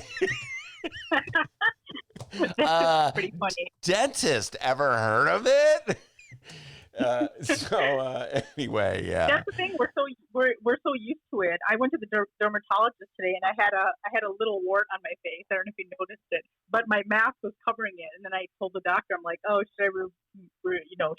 should I keep my mask on? And obviously, like, I need it off for her to take care of it. So I had the same thing happen to me. And also one of the things I was going to mention, I'm actually watching our meeting and watching closed caption right now, which I thought was a good idea while I'm on your show. We're not going to, sometimes none of us are going to be in the office at least until Labor Day. So that depresses me a little, I can tell you that much. So even though we're opening up, we're not completely opening up. And I think when our office does finally open up, we're not going to be normal. You know, maybe not everybody's going to be coming into the office at one time. So I just think it's a little sad that I'm not going to see, like, you know, the whole team in one place, at least until Labor Day. Yeah, that means that we're probably not going back to our studio anytime soon. So we're stuck in the attic for the foreseeable future. All right, let's move on from opening up and talk about the issue of, oh my God, changing names, tearing down statues, memorials, etc. Radical rethinking of what we've took for granted for all these years. And then on the local front, Lane Tech Indians They've been the Indians for as long as I can remember, and now there's a move to change the name. And it turns out that your high school, Niles West, went through a similar name change a few years back. Were they the Indians when you were there, Ramona? I heard they were. Yeah, they were the Indians when I was there. I should tell you, when I was in high school, Native American groups had come to our school, and they had also come to University of Illinois at Champaign, just to let our schools know, that this was an offensive thing. The symbol was offensive. The one thing I should tell you about our school is that we actually had, for the boys wrestling team, we had this thing called, quote, the Savage of the Week, for like a wrestler that was really good, and it had a picture, and then the whole like plaque or wherever they had the names of the quote Savage of the Week, it was like this Indian, with a tomahawk standing there with like, all angry. So it was definitely an offensive symbol, and I remember feeling that it was offensive back then. And then we also had a student dress up as a Native American. We had a high school mascot, and they would do dances, quote unquote Indian dances, during pep rallies. I actually interviewed sophomore year for the new school newspaper. I interviewed the mascot at the time, and I'd like to look at what I asked her. But I remember, we had a debate in Spanish class when I was high school, because this was proposed when I was in high school, and I was on the side of getting rid of the mascot. And a couple of years down the line, I think when my younger sister's 9 years younger than me, I think they might have become the Wolves by then. So now they're the Niles West Wolves. And I always joke that, I am South Asian, so I am Indian, but the rest of the school isn't. So, I mean, most of the kids in the school weren't. But, I think a lot of people, didn't understand why it was offensive. I mean, we still have the Washington Redskins, don't we?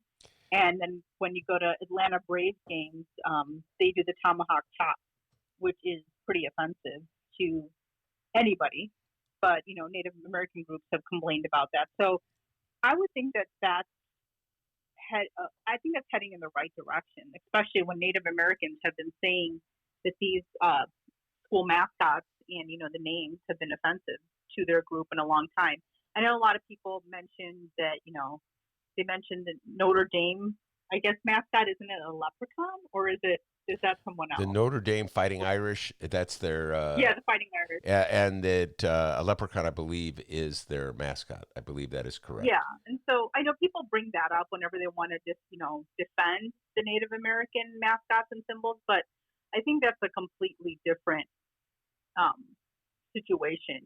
Irish Americans, yes, they were definitely discriminated against when they first arrived in this country, but the Irish Americans were not. Their history, their trajectory in American history is very different from the Native Americans. Absolutely. And I always, we're on a tangent here, but this argument's been going on for a long time. And I've always found it strange when someone who went to Notre Dame dismisses the concerns that people have about saying the name of the team in Washington. And my dear friend Kevin Blackistone, I just want to give another shout out to him, a sports reporter, a columnist extraordinary, who's doing a movie, a lifelong Washington fan, and he's making a movie. He was on the show a couple weeks ago talking about his movie to try to force Daniel Snyder, the owner of the Washington football team, to change the name of that team. And so Kevin and I have an agreement that we're not going to say the name of the team. It's my agreement with my dear old friend. But I always thought it was really ignorant when a Notre Dame fan would tell me, well, Ben, I don't care if I'm Irish. I don't care that they're calling. I'm like, well, that just tells the difference between people, the immigration, what is the word I'm trying to think about? The Irish people fitting into this country as opposed to Native Americans or black people. And it's like, well, I'm not offended when people say, bad names about me. Why aren't black people? Come on, guys. Well, I remember this one, like so many Jewish people really offended by Jewtown. When you call Jewtown, the area around Maxwell Street, when I first moved to Chicago, that's the first thing I heard. There's Jewtown. And Jewish people, that's offensive because that's all about ghettos. And that's the Jewish experience in this country. And then Greek people, well, I don't care when they call it Greek town. Well, maybe your experience of Greeks and Jews isn't exactly the same. Did you ever think of that? You know what I'm saying, Romana? Yeah. Yeah. Oh, for sure. That's what I'm saying. Like, people are equating, their people's experience with, sorry, my phone's ringing, with the Hello? Native American experience, which is completely different than the way the Irish came here and immigrated and assimilated. And with Native Americans, this was their land, and people came and had killed them. Basically, the condition of the Native American has never recovered. We can say the Irish Americans were, or the Italian Americans were discriminated against when they came here. But let's face it, look in Chicago. If you have an Irish last name, they'll help you with the election. Oh, yes, it's funny. Yeah. Although the last election, we had a conversation about this with some of the Democratic Party insiders.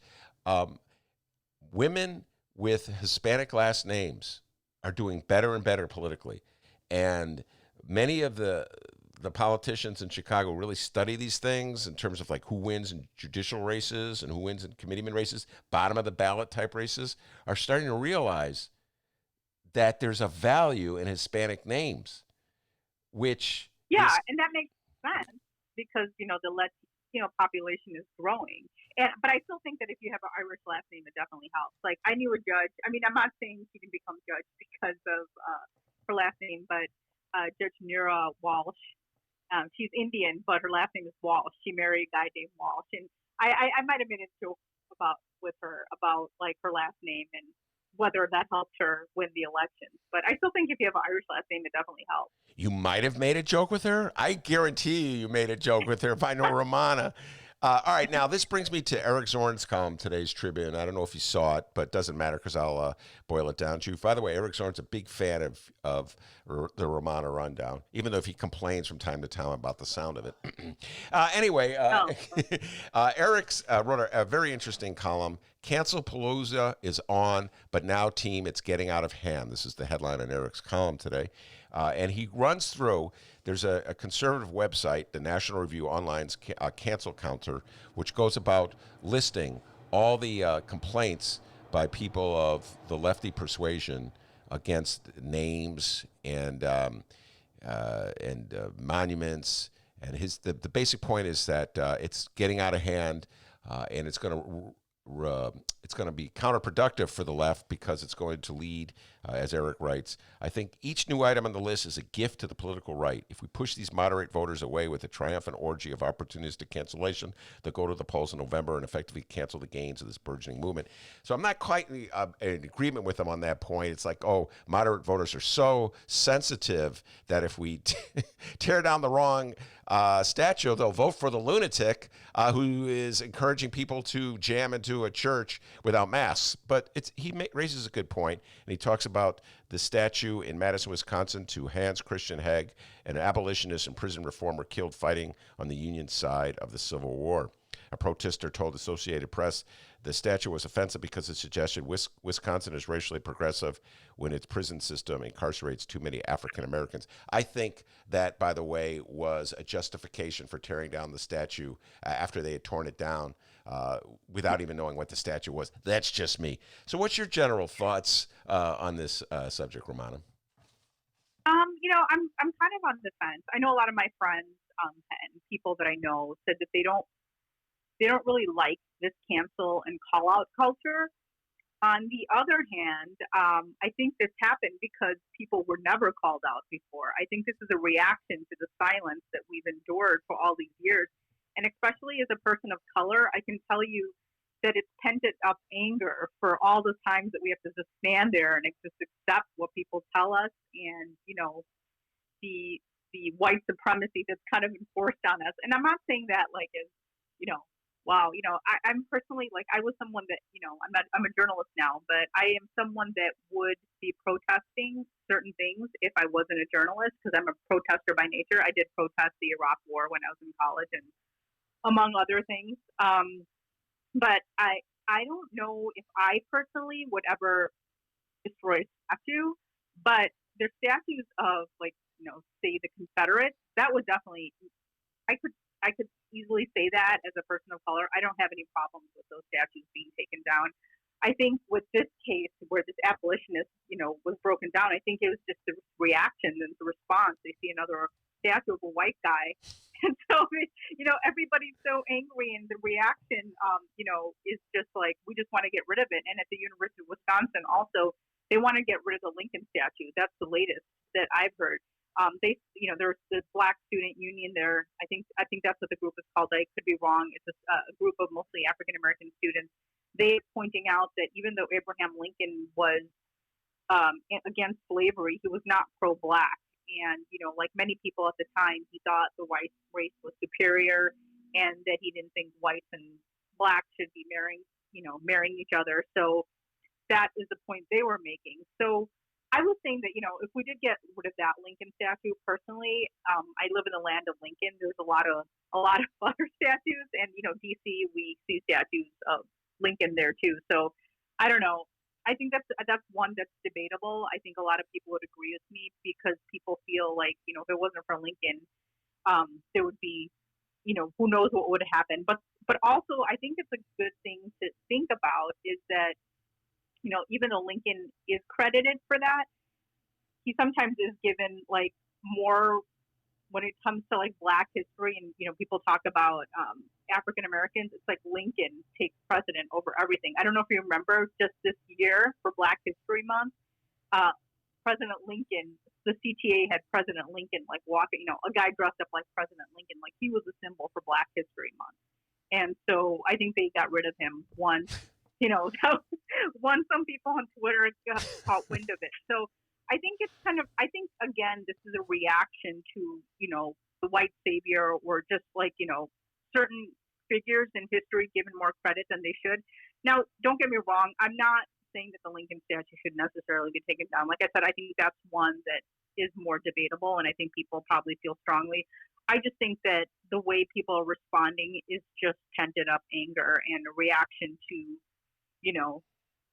the silence and a lot of things that have been endured or accepted as normal. Yeah. I mean, if you even watch, we both like watching movies. When I watch movies now that I thought were really funny from like 20, 30 years ago, I just find so many problems. Like they were so racist and sexist. And one of the things I was telling my husband, Mick, when I watched Bad News Bears when I was a kid, there was a little boy in there, was an African-American boy. And I remember at the time, me and my family friends were watching it at his birthday party. The kid was Muslim, so we were all just excited because we never saw a little kid as a Muslim. And, they called him the N-word in it, and that was supposed to be funny. And they called a Jewish kid in there the K-word, and it was just like, I remember growing up with mostly Jewish kids, and I didn't even know, but, I realized they were saying that they were talking about what a bad team they had because they had this kid who's the N-word, and there was this Jewish kid. And then it was just like all these racial slurs, and then they had a girl, so that made the team worse too. But she was like supposed to be a good baseball player. So I remember cringing at that as a kid. But there's so many other things that are subtle, like you watch now, like movies even. And I was telling you, I don't think Spike Lee does a good job with female characters. They don't flesh them out, and there's women are usually often relegated to just playing the girlfriend, and that's all they do, just play the girlfriend or the wife, and just show up when they're needed and then they leave. So, I mean, there's a lot of things that you watch now and just realize they're racist and sexist and they're accepted. And I just think this is all just tented up, anger and a reaction to everything that we've accepted in the past. But I don't know, it'll be interesting. I think this debate about cancel culture and just call out culture, I think this is going to be a very important debate because people, now everybody can talk about like this guy treated me like this, and I don't know if there's an Instagram page where it's calling out businesses now, like restaurants and businesses, and so that's like we're seeing restaurateurs like responding on Twitter saying, oh, I'm learning, and so that proves that they must have done something. I don't know if you saw that. What's that game? Cards Against Humanity. Oh yeah. So that guy. Yeah, Max Tetkin. Mm-hmm. So I don't know. I think it's a good conversation, but will people get called out for things that they haven't done? Will they be wrongfully accused? I think that's a possibility too. But I think it's good that people are able to speak out or feel like they can speak out. I'm with you there 100%. And when I was reading through, I urge everybody to check out Eric Zorn's column in the Tribune because he lists some of the more quote unquote controversial statutes or names. And I found myself when I read the column, I thought the point that the National Review was making was I would be shocked. A normal person would be shocked that anybody would be, for instance, thinking about changing the name St. Louis. That's just one example. And I'm reading this from Eric's column today. The namesake of the gateway to the West, 13th century King Louis XIV of France was a, quote, rabid anti-Semite who spearheaded many persecutions against the Jewish people, according to those advocating for change. He was also vehemently Islamophobic and led a murderous crusade against the Muslims. So, So he hated both of us. yeah, he hated both of us, and he led a crusade. He was a crusader. And I'm like, I understand that there's a knee-jerk opposition that we have to be concerned about among moderate swing voters in Wisconsin who may be so offended by me or you being offended by naming a city after a man who murdered and slaughtered Muslims and Jews, okay? I'm following the logic here. I'm worried about those swing voters in Wisconsin, and yet, on the other hand, the guy slaughtered Muslims and Jews. I mean, that's... I can't even get the words out, Yale is the same thing. I was reading, and I guess a lot of these Ivy League institutions, they're founded by these people who are like, okay with slavery. Yale, I think, was also went to India and was like a big colonizer. So there's all these questions. I think it's good to have the debate. The interesting thing is there are a lot of people who are. The funny thing I find funny is a lot of people who think they're woke and are canceling other people. They're getting canceled themselves. So I find that part amusing because there's a lot of people who are doing the calling out and they might get called out too. So it's all very interesting. And, there's, we were talking about journalism organizations, and I think there's a lot of journalism organizations being called out too. And, a lot of people are talking about say the mainstream, mostly white, staff members. There's also people calling out, journalists who work for all black publications, like say the editor-in-chief was a black guy and he was sexually, harassing women. So I've seen some of that too. So I think it's just I think everybody's just calling out everybody. So I think it's, like I said, it's an interesting time. I think this is a debate that we're going to have for a long time. By the way, I've always saying I'm going to get you into the movie segments we do with Daniel Scruggs and Sergio Mims. I think a great one would be to go through and talk about some of the dated, let's just put it that way, scenes or references or dialogue from movies that we may have loved years ago. That'd be an interesting topic. And when you were talking, I just thought of, I recently watched The French Connection, which is probably a movie you probably didn't see because I think it came out the year you were born. That's how much older I am than Ramon. Anyway, there's such blatant racism in that movie. And I must confess, when I saw that, I just loved that Gene Hackman movie, a great chase scene. I remember seeing it back in the day when I was about 15. Oh, yeah, it's a great movie, The French Connection. And I couldn't believe just the blatant racism, the way Gene Hackman's character, who's a police officer, treats black people in that movie. Yeah. And it was one of the most celebrated movies of the early 70s. So that's an example. You Exactly. said others, yeah.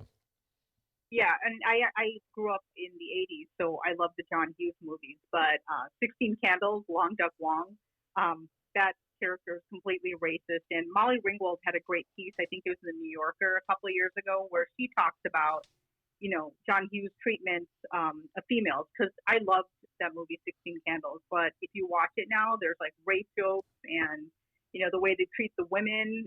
It's pretty telling. And, at that time you're laughing at these things and you don't realize that you're laughing at them.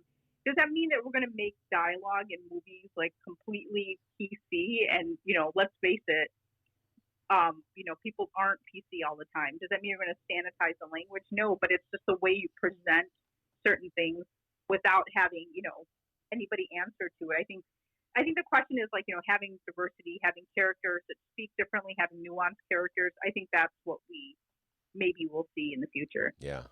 And by the way, I just want to urge everybody to check out the interview, the conversation I had with Danielle and Sergio about The Five Bloods, Spike Lee's movie.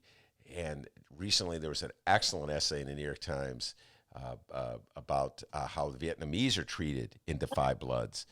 And that opened my eyes. I've been sending it to so many different people, that essay. So even the great Spike Lee was accused. And there was some powerful arguments made in this essay. About I got to read that. Yeah, I'll send it to you. Probably should have, I blew it. I should have sent it to you on Tuesday. Instead, I sent it to Danielle and Sergio. I should have sent it to you, and we could have talked about it. Oh, well. Anyway, we could do that some other time. It's not going anywhere. So speaking of movies, before we let you go, what's your recommendation? What are you going to offer up to watch for... I don't know. I have to tell you, I haven't seen any new movies or shows that I do want to watch. So I'm going to have to probably rely on something old. So I don't know. You have to recommend something. Well, I will now recommend something that I'm a little embarrassed I'm going to recommend. And please don't hold this against me. I'm a big Will Ferrell fan. And he has a movie that... the Eurovision. Yeah, and looks like her typical stupid Will Ferrell movie, which means I'll probably be watching it tonight. It's on Netflix, so even I get to watch it. Yeah, what's it called? Eurovision or something like that? He plays... I think it's called Eurovision, but it is. I saw the ad, and it does look pretty funny because it's very like Eastern European looking, and I know I guess the stereotypes are what, like, whenever they show like an Eastern European like glam squad, that's what he kind of looks like with whoever the actress is on the cover. So I have read about that. Mm-hmm. And but I don't know. I haven't, they're probably, I have to still see Uncut Gems. So I got to watch that. And I do want to watch this one documentary that's come on Hulu. I know you don't have Hulu, but I can always give you my friend's password that I use if you ever want to use it. Don't give it away. I want to watch this documentary that this comedian I talked to you about, Hari Ganduvalu. He did this documentary on The Simpsons and the trouble with Abu.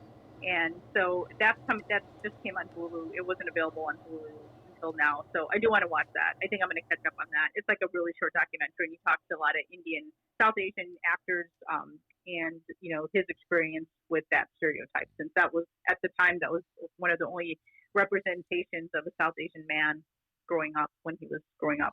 Yeah, and who's the actor D? Hank Azaria. Yeah, he said he's not going to do it anymore. Azaria.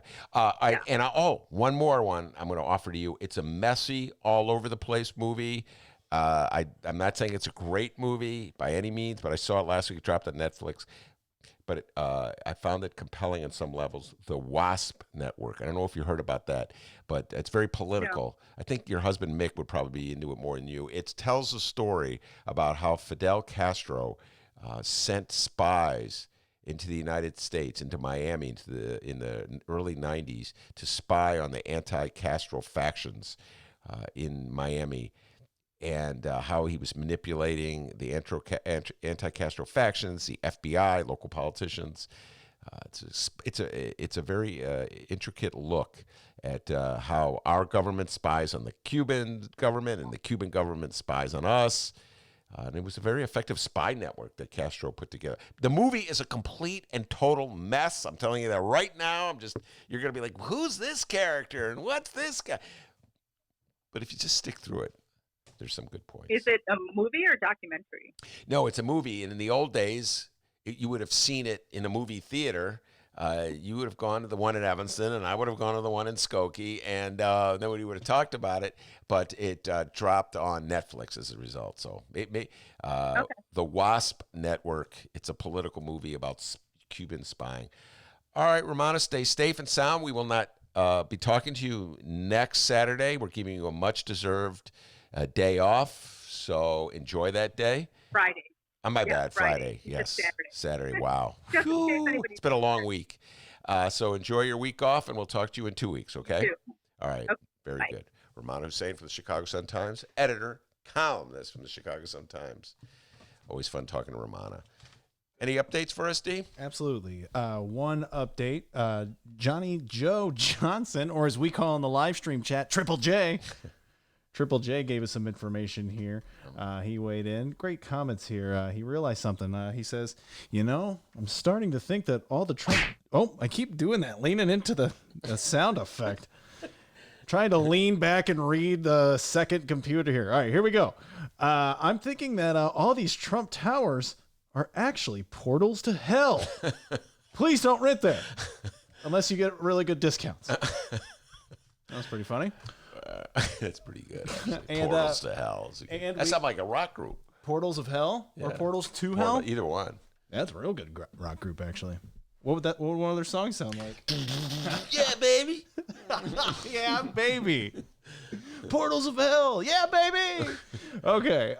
And we have a story to read here from the Chicago Sun-Times, and smoke them if you got them. Tommy Two Joints Shuba. What's up, Tommy? I haven't seen you in a while. I know, man. What's going Love on? Tommy Shuba, one of the hardest working reporters in the city of Chicago. He's smoking in the boys' room. All right, the headline reads, Lakeview pot shop workers become first to unionize in Illinois when the 40 employees at Cresco Labs Sunnyside dispensary petitioned to unionize. They cited a slow and inadequate response to the COVID-19 crisis, a lack of managerial professionalism, unclear workplace policies and procedures, and a growing culture of disrespect for workers. Employees at a Lakeview pot shop became the first workers at the Illinois dispensary to unionize in the state's expanding legal cannabis industry on Thursday. The 40 employees at the dispensary, which is at 3812 North Clark, if you need some pot, there you go. There's your guy right there. Or you could talk to the Cookie Man down in East St. Louis. Yeah, he's the Cookie Man. I could talk to him, help you out a little bit. This guy used to sell me weed, the Cookie Man. He made weed cookies. They were really good. Okay. 3812 North Clark. This dispensary voted, quote, overwhelmingly to join Illinois' Cannabis Union, Local 881. That should be Local 420, right? Of the United Food and Commercial Workers International Union. And this is according to a statement from the union. Let's see here. Let's get a quote from, this guy's got a cool last name, Nicholas Stankus. Nicholas Stankus says, quote, the entire process has tested everyone's resolve, but we came through in the end. Is he, Nicholas, an employee of the... Yeah, employee. Oh, we got to get Nicholas on the show. Right on. Congratulations. I'm a big supporter of reefer and union. So it's all my worlds coming together. And I think that's awesome. We had Schakowsky on the show. This was back in the old days before the pandemic. He was in studio talking about unionizing reefer employees. Yeah, and so look, if you listen to that and you go, where's the brown line? Yeah, Not you're right. in Just that go one. blind. Yeah, it was February 28th. I just looked it up, February 28th, and we had that conversation. And this is a recurring theme. I'm glad we've legalized cannabis. Oh, that's the correct way of calling it. Cannabis. Thank you.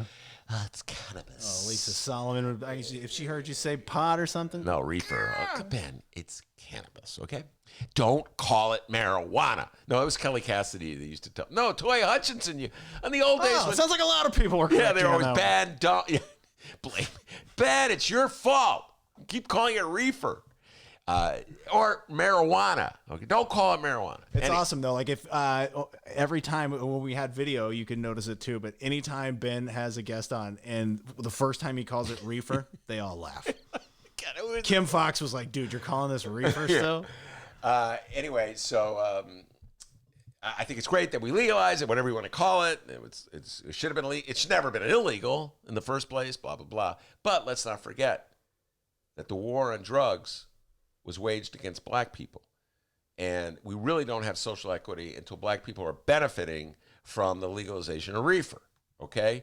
And so one way is through giving black entrepreneurs control of some of the dispensaries, but another way, it's not just black people, working people who work in the dispensaries get a union, get good wages, get good health benefits. Hey, maybe a pension? I doubt that, but maybe.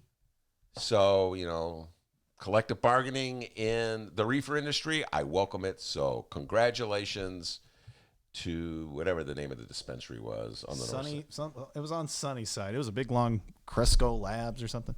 But hey, great work, Tommy Two Joints. Yeah. I've seen a whole lot of catfish, some turtles. No gators yet, though. Okay, and I guess great work, Random Hipster. Ah, the good old days when all we had on our mind was the gator. About a year ago, D. What a change a year has brought. Remember a year ago, the gator. Excuse me, Random Hipster, what have you seen out here? I've seen a whole lot of catfish, some turtles. Oh. No gators yet, though. Thank you, Random Hipster. You're welcome.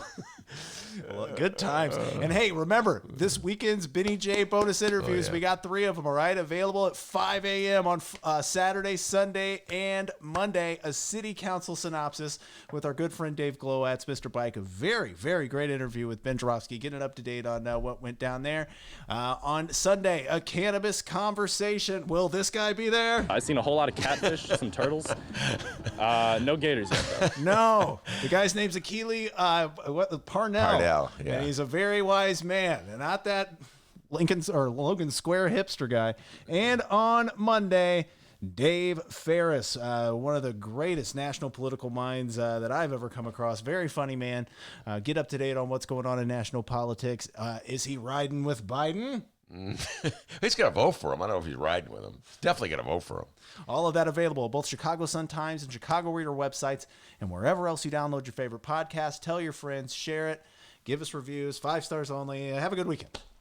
Yes, have a good weekend. I want to thank Romano Hussein. And, of course, I want to thank the man, the myth, the legend, the pride and joy of Alton, Illinois, without whom the show would possibly. You know his name, ladies and gentlemen. As Romano will tell you, as David Ferris will tell you, as Lisa Salmon. Oh, my.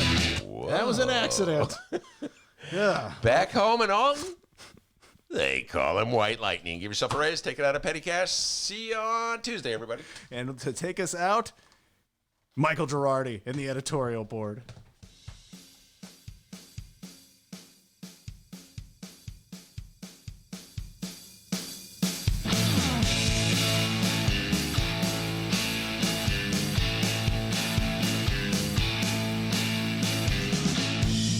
Try not to rock the boat. Don't wanna give you all false hope. That's the story from the editorial board. The candidate most likable is somehow not electable. That's the story from the editorial board. We'd like to save the world when it's under attack, but how you gonna pay for that? Ow! That's correct.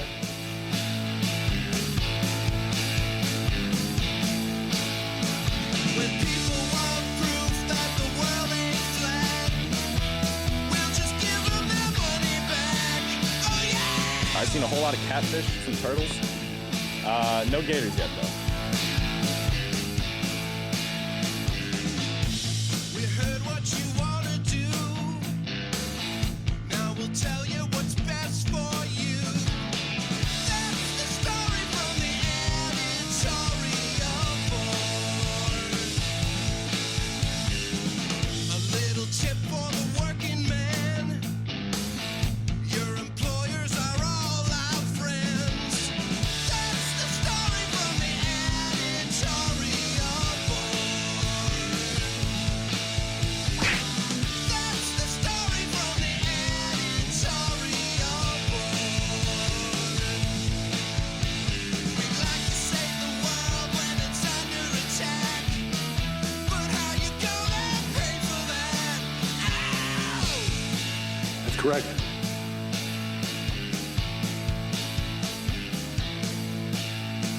When people want proof that the world ain't flat, we'll just give them their money back. Oh yeah!